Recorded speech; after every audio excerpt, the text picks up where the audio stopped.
Welcome, ladies and gentlemen. My name is Brian Benson, here with my co-host Michael Stull, and you're listening to the Unstoppable Pursuit podcast.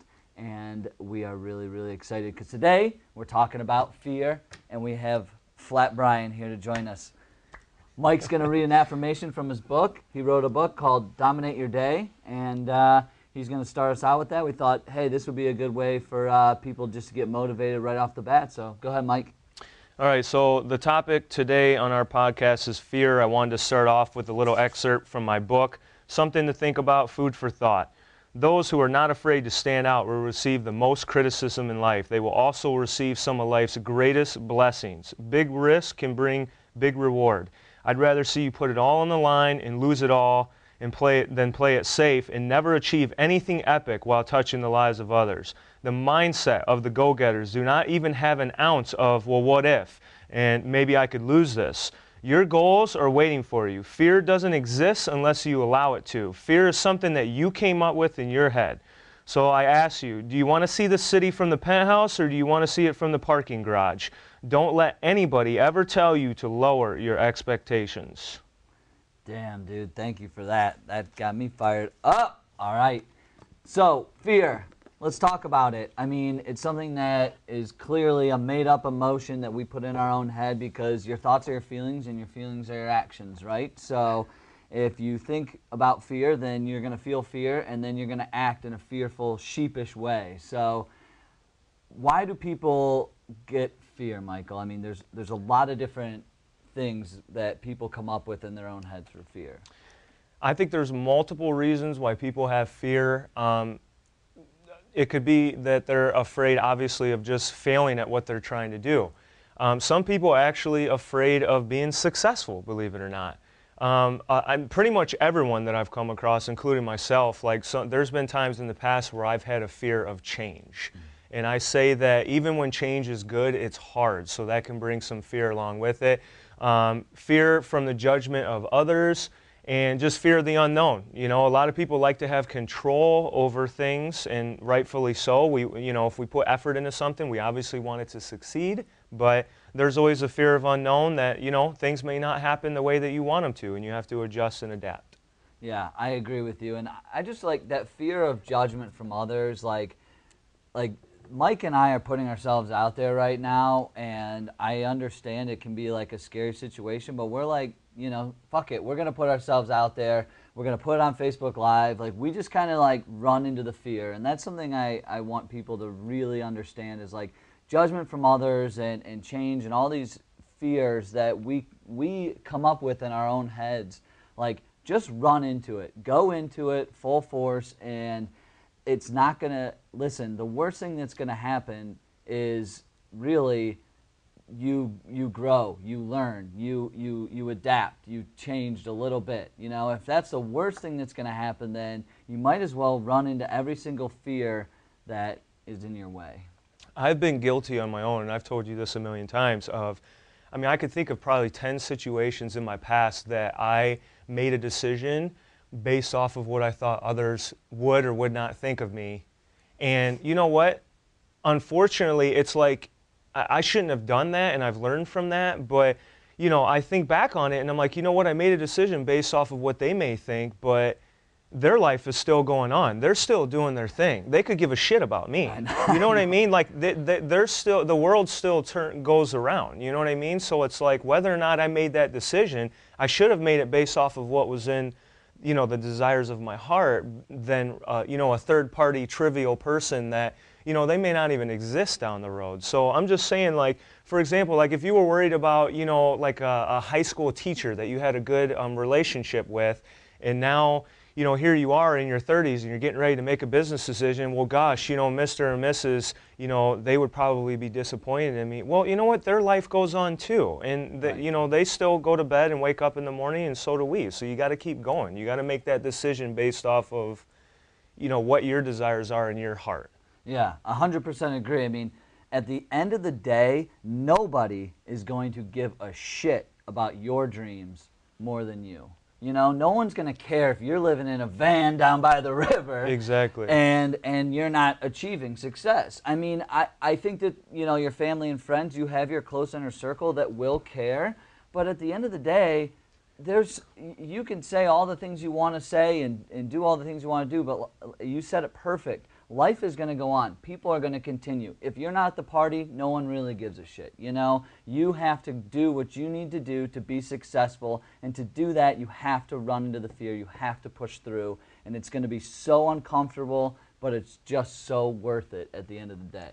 And change is hard, even when it's good, and I've said that in the past before, that, you know, people struggle through transitions in their life. Like, I struggled going into college, I struggled going into high school, I struggled moving to Florida. Like, every single transition in my life brought some sort of fear, but I had to put that aside and say, no, my dreams, my aspirations, my goals are much more important and more powerful than just this fear of failure or fear of change. You know, like, change is going to be a part of life. Adversity is going to be a part of life. So you need to learn how to use that change to your advantage and just embrace the power in that. Yeah, absolutely. So I want to go through a little bit of an exercise for you guys, and you guys can stop the podcast and do this exercise in the middle of it. I think it'll be really, really helpful. This is a helpful tip for you guys to get over fear. And this is something I learned from Tim Ferriss that I thought was really, really cool, and it's called the fear setting exercise. So what you're going to do is take a piece of paper and create 3 different columns. And then in the first column, you're going to write down all the things that could go wrong should you attempt and fail. Think of the most terrible things possible. All right, go ahead. Write those down right now. In the second column, you're going to determine what you can do to mitigate the possibility of each of those bad consequences from happening. So what can mitigate that risk? Write those down. And then in the third column, think of how you would recover from each of the scenarios you imagined. Remember, fear is imagination. It's a made up emotion, and that you wrote in the first column. So what I'm going to do is kind of go through a little bit of that exercise with you guys through what Mike and I have done. So in the first column, remember, we're going to write down all the things that could go wrong. So with Mike and I launching this podcast, the worst thing that we thought of is nobody's going to listen, nobody's going to care, which may be true, may not be. You know, might not be good, might not be valuable. These are all things that, you know, are fearful. It's like, why should we even start it if it's not going to work, you know? So these are some things that we thought of. So the next thing in the second column is we're going to write down how we can mitigate those risks. So how Mike and I thought of it was we're going to ask friends and family to give feedback and listen to it, and kind of beta test it with accepting people in our lives to give us real good feedback to say, this was good, this sucked, or hey, do this better, do that better. And then in the third column, you know, this is what you would do to recover. Well, at the end of the day, you know, Mike and I are going to give ourselves 1 year on this thing to see if it really catches fire. And if it doesn't work, at least we got content out there, or we can reuse this content for future endeavors. So what I want you guys to do is to stop the podcast right now and create your fear setting exercise. What are you most fearful of? And then go after it. So that was, I hope, helpful and something you guys are going to use. So what are some other questions, though, Mike, that people can ask themselves going through that fear setting exercise and things? I think that, you know, as you were saying all that stuff, like, I'm thinking in my mind, like, those are all valid things to ask yourself. Like, are you going to lose money? What's the worst that could happen? Are you going to lose some friends, some followers? But, like, really, like, when you think about it, it's like, what's the worst that could happen? Like, are you going to die if this doesn't work out? Like, seriously, like, are you going to die? Like, if people don't listen to this podcast, like, am I going to just die? Like, no, like, it's like life goes on. Like, let's say this isn't successful, and you know, we would adapt and we would find out what our next move's going to be. But, you know, like, your biggest, right before your biggest breakthrough is going to be your biggest breakdown, probably, if you think about that. So that's pretty powerful. But one thing that's helped me personally in breaking through the idea of fear is just the idea of repetition. And the best example that I can use is for my basketball career. You know, like, I didn't get good at basketball and shooting free throws and being like a good ball handler without repetition. I would go out in the driveway and I'd shoot 500 jump shots a day till I had, you know, massive tendonitis in my elbow. But you know, like in high school, I set the record for free throw percentage, and I got that through repetition. where most people would be fearful to go up and shoot a free throw if they're not used to doing it. But me, I felt comfortable because I've done it so many times. So let's say your fear is public speaking, then what do you think you're going to need to do to get over the fear of public speaking? Right. Probably go out and do repetition and do as many public speaking events as possible, and you're just going to get better each and every single time. Yeah, and Tony Robbins even says this all the time, but the biggest thing is consistent, massive action. That is the best way to get through that, is consistent, massive action. You have to get in the game. You have to put yourself in the situation. Brene Brown wrote a great book, and it's called Daring Greatly, and it's all about getting in the game. You know, you can't take criticism from people who are sitting on the sidelines, so it doesn't matter. Like, you have to get into the ring. You have to put yourself out there. You have to push yourself as hard as you can. You have to take consistent, massive action. So, oh, go ahead, Mike. I was going to say, there's going to be a lot of tempting, quote-unquote, parking spaces along your journey to your goals. And they're going to be very tempting to sit there and just stop and say, oh, you know, that's fine. Or, you know, the other saying is, you can't stop and throw rocks at every single dog that barks at you along your journey. You're never going to get anywhere. So you really got to put your blinders on and stop giving a shit about what other people think, because if you believe in your vision, it all starts with the belief. And then, like you said, then you need to execute. You need to put in the work. You know, like, thinking about it's just not enough. You have to put in the work, and you got to execute daily. And the only way you're going to get comfortable at something is if you continuously do it every single day. Yeah, and the more you listen to what other people are saying, the worse it's going to get. You can only listen to yourself. You have to look in the mirror and tell yourself what's going on, because that's the only opinion that matters. At the end of the day, and Mike talked about this in our last podcast, but at the end of the day, you have to feel good about putting your head down at night. I mean, so you can't listen or think about what other people are saying or thinking. Like, look yourself in the mirror and tell yourself, I'm going to do this, I'm going to win. Like, and actually, let's talk about positive self-talk now that I'm kind of going into this. Like, Mike, what are some things that we can do, and how do we say it to ourselves without, you know, I guess I was saying I'm going to win, but shouldn't it be more like I can win, or I am winning? Yeah. I mean, the power of positive self-talk is there. You need to start saying, I can, I will, I will be, I can do. Like, you know, the words you speak is the person you become. And I've always said that. So what you put out there, expect to attract that back in abundance. So, you know, like for me personally, like, of course, you know, with my devotional book, I read that, and that's a great reminder on a daily basis. But like, I literally, like, when I'm brushing my teeth in the morning, like, I'm like looking in the mirror, and it may sound stupid, but I'm like telling myself, you know what? I have everything I need to get through today successfully. You know, like, I've been blessed with everything I need to do what I need to do today, and there's not anyone that's going to stop me from doing what I want to do. So you have to say that. The more you say it, the more you're going to believe it, and the more you're going to feel it, and more than likely you're probably going to go and execute it. Yeah, exactly. I mean, and like you said, the belief system. So, and that's why you have to go out and take massive action, because there's a big difference between you sitting in the mirror constantly saying, like, I'm rich, you know, why am I so wealthy, why am I so successful, and saying all these positive things about yourself.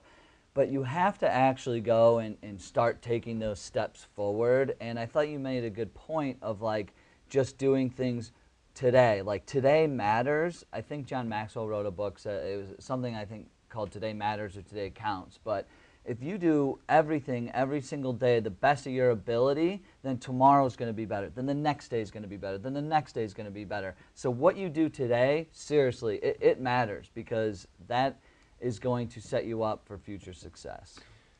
How do you eat an elephant?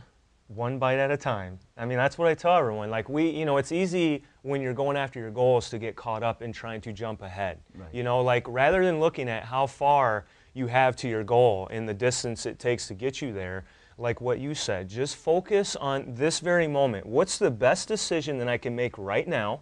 And then I'm going to make the next best decision I can in an hour. And then I'm going to string out a whole day of that, and then it's going to become a week, and then it's going to become a month. So just do the next best thing to the best of your ability, and then you're going to be able to string that out into a great plan of action and execution, which is probably going to more than likely give you a greater chance of getting to your goals. Yeah, I agree. And I want to just kind of segue into comparing yourself to others, because I think that this actually stopped me for a while. I was afraid to put myself out online. Me too. I was not wanting to do interviews, but I mean, many of you saw I actually got an interview with Gary Vee, but he was somebody I was looking up to for a long time, and I was saying to myself, well, I'm not as good as Gary Vee, so why the hell can I put myself out there? Or like Andrew Warner from Mixergy, or some of these other guys, John Lee Dumas from EO Fire. Like, I'm like, man, these guys are so good. If I go out there, I'm going to suck. But if you go back and you Google or YouTube episode 1 from all those guys, I'm like, holy shit, they were terrible, terrible. And you know what? They just took consistent, massive action, and now they're unbelievable. But don't compare yourself to anybody. You only can compare yourself to yourself. That is it. I mean, you just have to, like Mike said, get better each and every day. So it's like, you know, I guess the game of golf is one of the best analogies here, because you're truly playing against yourself all the time. You're playing against the course. So, you know, it's not like you have a team around you. You're playing all by yourself. So you can only get better every single day with every single swing, with every single putt. So that's what you have to do, is just manage yourself and manage your own personal goals in life. Like, don't worry about what other people are doing, because we've done that. Oh, I'm so guilty of that. I mean, I will admit that I've been extremely guilty of comparing myself to others, like, let's say in my field, you know, health and wellness, and you get discouraged, you know, Right. like you're comparing yourself to someone else. It's not even comparing apples to apples, you know, like your situation, your circumstances, everything is very specific to you, you know, and specific to your journey. So, yeah, I mean, comparing yourself to others, that's the thing I like about this podcast, the fact that we're doing this, is because, like, Brian and I, we are literally coming to the table and we are, like, openly admitting all of our mistakes and all of our failures and the things that we've done wrong. You know, it's a very humbling thing to sit here and say, oh, man, you know, I've compared myself to, you know, these other, like, fitness people and authors, and then you get discouraged, and it's like, no, like, I have my own personal goals, and those are specific to me, and that's what I need to focus on, because, you know, focusing on what others are going to do, I mean, even like Gary Vaynerchuk says, he doesn't give a damn about what other entrepreneurs are doing. He's focused on him and the people that he's helping. Right. Period. Right. No, that's exactly right. He's focused on himself and his community, and that's the way that I think anybody needs to approach it, because comparing yourself can just really lead you down a rabbit hole of just shit, to be honest with you. It will. You'll just be standing in shit and going, why am I still here? So I kind of want to go into sort of the last bit of this podcast, because I think we've really beat this over the head, and I think that it's hopefully it's been helpful. But one challenge I wanted to do before Mike goes into his health tip for everybody, because we are pushing the limits on business, life, and health, and it's very important that all those align, because if you're, like Mike said in the last podcast, if you're not healthy, then you're not going to be able to be your best self, you know, so, and you need to have business and life all aligned. So one of the challenges that we want you guys to do is, one, I guess, go out there and create your fear setting exercise, but go out and do something that you've been afraid to do. Put yourself out there online. If you're running a business, I mean, everyone's got to be thinking like a media company now, so do a Facebook Live. This is our first time. Shit, I don't know if it was good. And, you know, hopefully. You know, put yourself out there, or, hey, if you've been, like, afraid to get in the gym, I'll tell you, that was a fear of mine. I actually started working out 2.5 years ago, but I was, again, afraid to go into the gym, because I was like, I can only bench the bar, and everybody else is benching these huge weights. You know what I'm saying? Like, which is another example of not comparing yourself to yeah, other people. exactly. So, and then finally I just said, screw it, just do it. You know, go out there and go. And so just say, screw it, just do it, and get out there and make it happen. Do something you're afraid of. Talk to the girl at the coffee shop you've been afraid to. You know what I mean? Like, introduce yourself to somebody. Just do something out of your comfort zone that you're afraid of. But right before you do that, do the fear setting exercise. Understand that you're not going to die. You're going to live. You're going to be okay, unless you're like jumping off a cliff with no parachute or something, which I don't recommend. But think about all the worst things that could happen, the absolute worst, and you'll realize that it's not that bad, and you're going to survive, and you're going to grow, and you're going to learn, and you're going to be better every single day. So, Mike, you want to end us off here with a health tip and something that's going to make us stronger and better? My health tip is really, this is something that I see a lot with my clients that I work with, is we get so caught up in weight loss and the number on the scale. Okay, the truth of the matter is, if you are resistance training and you are putting on lean muscle tissue, okay, which is very metabolic, that should be the goal, whether you're a male or female, is to add muscle, lean tone metabolic muscle to your body. But that is going to skew your weight loss a little bit. And the best example I can give is, sometimes, let's say a female comes to me and says, I want to lose 40 pounds. Well, in 12 weeks, they only lose 15 to 20 pounds, but they look like they lost 40. And they're like, well, I don't get it, because my clothes are like falling off. I've dropped like 3 pant sizes, and I look 20 times better in the mirror. That's because you were dropping body fat. Okay, and you were putting on lean muscle, which again will skew your weight loss. So I ask people, what would you rather do? Would you rather lose the 40 pounds and look soft and sloppy and look a little bit better, or would you rather put on some lean muscle, only drop 15 to 20 pounds, but look like you lost 40 and you're very, very toned? So I tell people, stop focusing so much on just a number on the scale, okay, especially for the females. Focus on body fat percentage. The leaner you can get, the better, okay? And the leaner you are, probably the better your metabolism. So the scale is just a tool amongst many. Do not get caught up in the scale. Focus on body fat percentage. I love that, man. That's great. And the scale is like a judgment from others. Yeah. Don't worry about that. That's just fear. Like, get over that shit. And what happens is, like, I'll have, let's say, a female, she'll weigh herself in the morning on an empty stomach, which is perfect. That's when you should do it. Then she'll weigh herself in the afternoon. Then she'll weigh herself at night. Well, at night you're probably going to weigh more because you just ate like 4 or 5 meals during the day. Yeah. If you're doing like 2 or 3 main meals and a few snacks. So you got to compare apples to apples. So I say, just weigh yourself once a week on the same day at the same time, naked on an empty stomach in the morning, so that you're comparing apples to apples. Love it, man. Well, hey, thanks for tuning in, ladies and gentlemen. We really appreciate it. We are so grateful, and we'll see you on the next episode.